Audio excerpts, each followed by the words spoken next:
Adolf Hitler, um nome que evoca terror, poder e uma das épocas mais sombrias da história.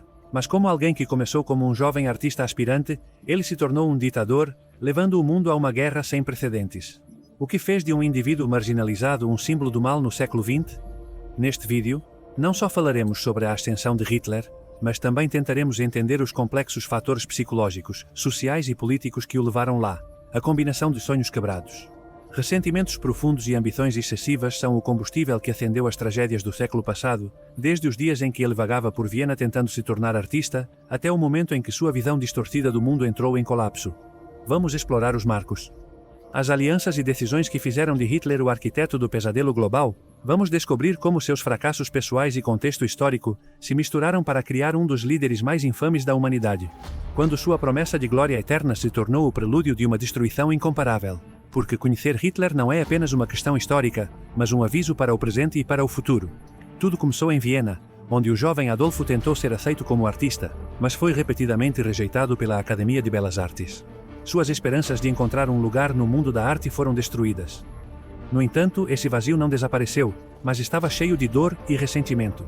Hitler começou a ver o inimigo em toda parte, e logo encontrou sua tela no ultranacionalismo e na propaganda, um trabalho muito mais perigoso do que ele imaginava. Durante a Primeira Guerra Mundial, seu talento artístico se transformou em capacidade de manipular símbolos e emoções, e seu carisma tornou-se uma arma capaz de inspirar e intimidar ao mesmo tempo.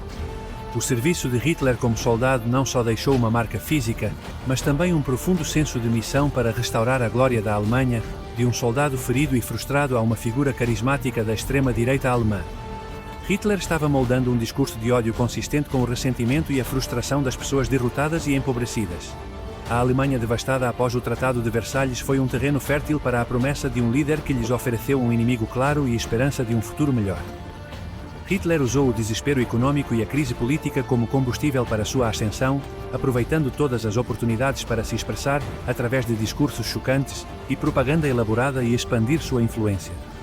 Hitler transformou o partido nazista em um movimento de massas que prometeu restaurar a grandeza perdida da Alemanha. Seu discurso cheio de promessa, recuperação e vingança teve uma profunda ressonância em um povo que se sentiu humilhado e imaginado. Mas não vamos enganar. Não foi apenas a eloquência que trouxe Hitler ao poder, mas também a manipulação, o medo, as alianças estratégicas e o silêncio cúmplice de muitos monstros que não queriam ver o seu próprio país estável. É a incapacidade de impedir um líder que explora o medo e a ignorância da sociedade em busca de respostas rápidas e culpadas. Quando Hitler se tornou chanceler em 1933, sua jornada para o poder absoluto estava apenas começando. Ele usou todas as ferramentas disponíveis para consolidar seu regime, desde a brutal repressão da SA e das SS, até a meticulosa eliminação de seus oponentes políticos. A propaganda nazista penetrou em todas as áreas da vida cotidiana. À medida que a economia começou a se recuperar e o aparelho estatal tornou-se eficaz no controle social, Hitler foi capaz de realizar sua visão de um rei expansionista e totalitário.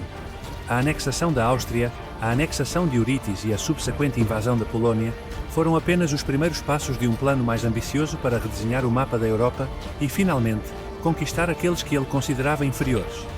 O ditador que prometeu um reinado de 1000 anos encontra-se trancado em uma nave espacial subterrânea e enfrenta a derrota total do país. A guerra que ele próprio travou foi contra ele e as cidades alemãs arderam sob o bombardeio aliado. O grande sonho que atraiu milhões de pessoas foi reduzido a cinzas, e aquele que se declarou imortal escolheu morrer sozinho, incapaz de suportar as consequências de suas ações. Hitler abriu seu próprio caminho baseado no ódio, na manipulação e no desejo excessivo de poder. Finalmente, ele teve que enfrentar as consequências inevitáveis de sua decisão, e nos últimos dias de sua vida, tudo o que ele alegava proteger e amar foi destruído enquanto os aliados avançavam e Berlim estava em ruínas. Hitler se refugiou na ilusão de vitórias inexistentes e estratégias sem sentido.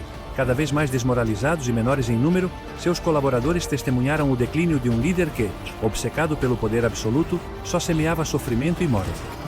Que lições podemos aprender com tudo isto? Talvez os monstros mais perigosos nem sempre vêm de fora, mas nascem de dentro? Quando o medo e a ambição de toda a sociedade ressoam com a voz errada, o maior perigo não está necessariamente na força física, mas na ideia que aceitamos sem dúvida e que, no final, o ódio e a intolerância não levam à grandeza, mas à autodestruição.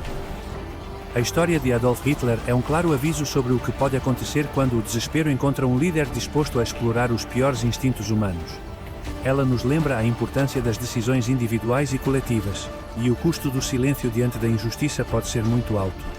Não é apenas uma questão de compreender como uma pessoa chegou ao poder, é também uma questão de compreender como toda a sociedade caiu na escuridão, porque, em última análise, a lição mais importante não é apenas sobre Hitler, mas sobre nós e nossa capacidade de escolher entre ódio e compaixão, entre medo e esperança.